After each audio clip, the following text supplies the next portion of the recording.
פורים שמח לכל חברי הקהילה, לרב ולנשיא הקהילה וכל חבריה.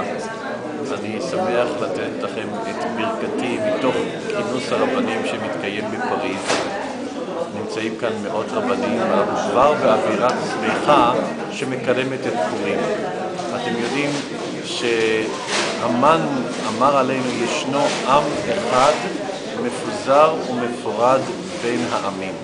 כשהוא רצה לשכנע את אחשוורוש, הוא אמר לו, תדע לך שיש עם אחד שאין לך מה לדאוג. גם אם תהרוג את היהודים, הם לא ייצרו לך איזושהי קרחת במדינה, כי הם בכל אופן מפוזרים בכל העולם, הם לא נמצאים בכל מקום באופן מסיבי, כאן פה מעט, פה מעט, וגם בכל קהילה הם מפורדים, לא רק מפוזרים, הם מפורדים, יש מחלוקת, יש ויכוחים, ותמיד יש שנאה ביניהם.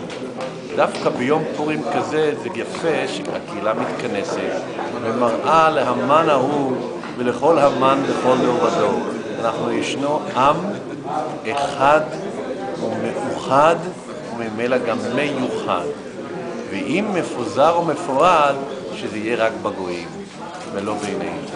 אני מברך אתכם ששמחת הפורים הזו תלווה אתכם לאורך כל השנה ולשנים רבות, לאושר, לשמחה, לנחת, ושיהיה לכם נחת מהרב, מרבינה וגנר, all of euch auf Wiedersehen in Eretz Israel.